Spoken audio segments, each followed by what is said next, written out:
talofa lava, o lo ingoa Latoya. Wa o se whawhawhine Samoa, au te tautala I le ngangana Samoa, ma Ingilisi. So I was born in New Zealand, brought up in Samoa, moved back to New Zealand was in my early 20s and moved over here to Australia in 1989, and I've now been here for nearly 34 years. So growing up in New Zealand was different because it was back in the 60s and 70s, so it was a different sort of environment, culture, but also the way people treated people that are LGBTI. In Samoa, the culture is very religious, but there is acceptance for people that are LGBTI. And that's where I noticed the differences when I came back in my 20s and returning to New Zealand, where I already had discovered myself, and totally different from discrimination and also racial things that happened there. And when coming to Australia too, it was a bit hard. It was the late 80s, and acceptance for being LGBTI was totally different from what it is now. So yeah. Basically how I actually was outed is through my siblings, my older siblings. They used to put a flower in my ear like what I've got now, and always have me be around the girls and very, feminine sort of stuff. But the word whawhawhine was thrown around a lot, which my first language is English, sorry. And knowing that word to me at the time was a derogatory word, not knowing the actual meaning of it and everything like that. But, I had that support from my sisters, but also my mother. She was very strongly protective over me, but also one that would always show off me too, especially people of the church, like when she used to hang around with the woman of the church, would say, oh, you got a beautiful son there, and she'd be going, oh no, darling, wait. When she grows up, she'll be standing on the wharf saying, hello, sailor, and I was only around about 8 or 9 then. So, as I truly believe, your parents know, especially your mother that gave birth to you. She knows her child. She knows that they're different. But the one thing I got to be thankful for was that protection and that support I got from her. What I find is really, really fantastic about being Polynesian is our family gatherings. Those are things that we embrace and is very important. May it be a birthday, may it be a wedding, may it be even a funeral. It's just seeing how family come together, and that's really uplifting through hard times and the tough times. And that's one thing I must admit, if I had no food to eat, which is never going to really happen in Samoa, but I could just go next door. And it's also one thing common in the villages. This is village life. You can walk down the village, and if it's the time of dinner or breakfast, they will call out to you. I used to get fed up with saying, no thank you, no thank you. But that's how polite our culture is. So I always knew if I was, out of food or wanting, somewhere to sleep, I can just turn up to the next family.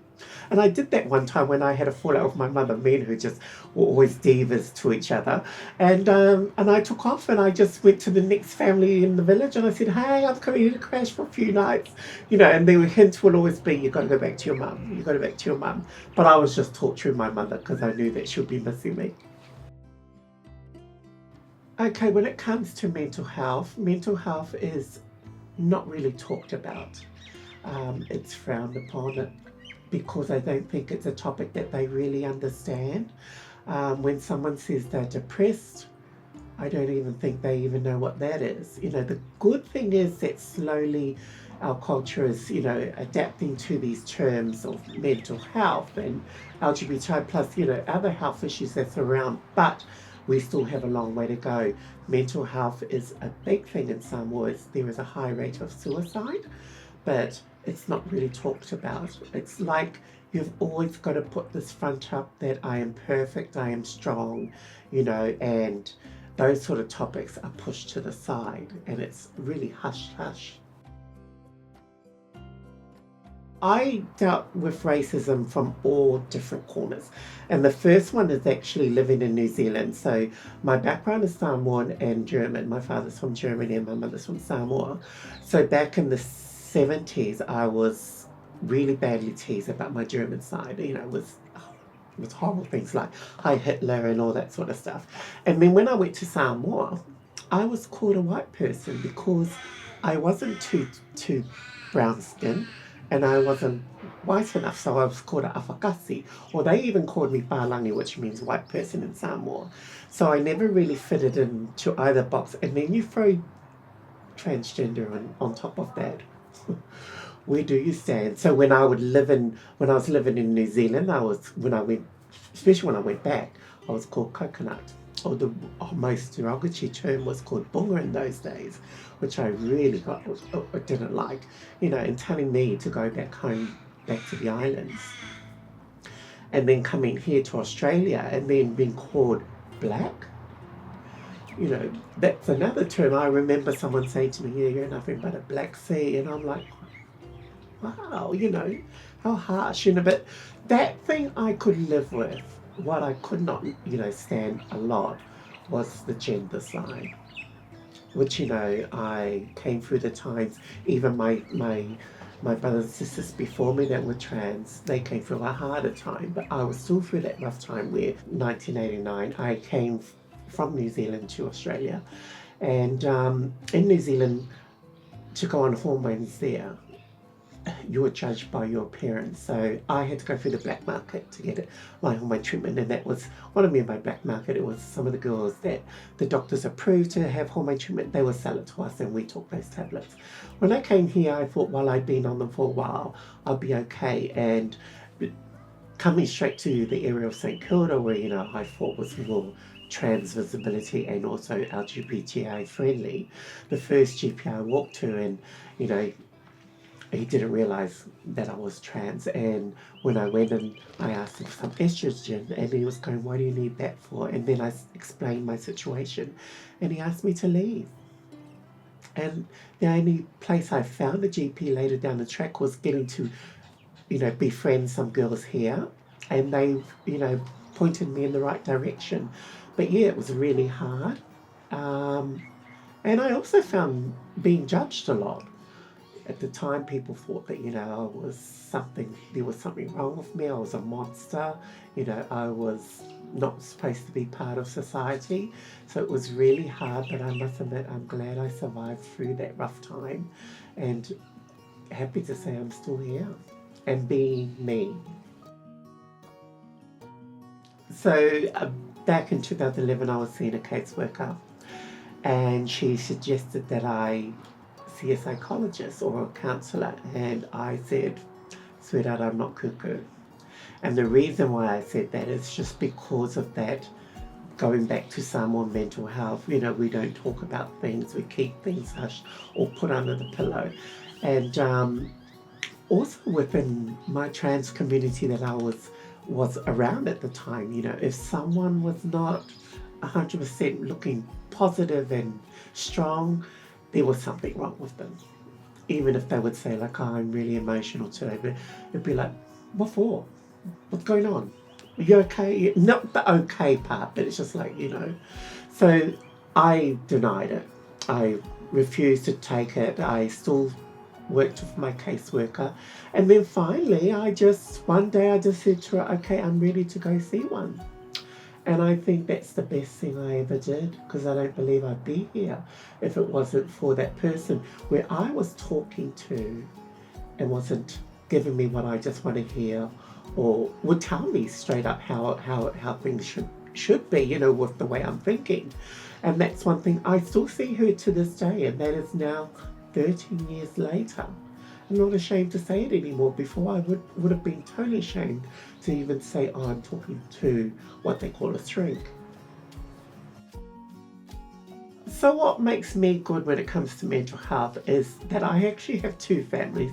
I have my blood family, but I also have my chosen family, which is my Whawhawhine community, Pacifica LGBTI community, but also the LGBTI in general, you know, is that's where you feel comfortable when you're expressing yourself to another LGBTI person because they know where you're coming from. You know, this is the one thing when it comes to blood family, yes, they do love me and they do accept me and everything like that, but walking in my shoes they would never understand because it's not what they, you know, they've had to deal with. So sometimes that's what I found sometimes when I would talk to my siblings and have issues when it comes to being a trans woman is they can only say what I want to hear. Why when it comes to my chosen family, sometimes they put me in my place. And that's what made me feel good because they're not giving me what I want to hear. You know, they were just straight to the point. Queen, snap out of it. We're all going through this. Shade is one of the most important parts of our life. You know, we do take things serious, but most of the time it's always about giving a dig to each other. A good example is if one of the girls is getting ready and she's all dolled up, she comes over for a compliment, and this would be me, she'll be like asking, how do I look, Mama Latoya? And I'll be like, darling, you look like your dad. And we just crack up. It's something that we love to do. Keeps us strong. And then this would be me. If someone said to me, I look like my dad, I'd be like, I'll fix you up, but you watch me tomorrow. I'm going to look fabulous.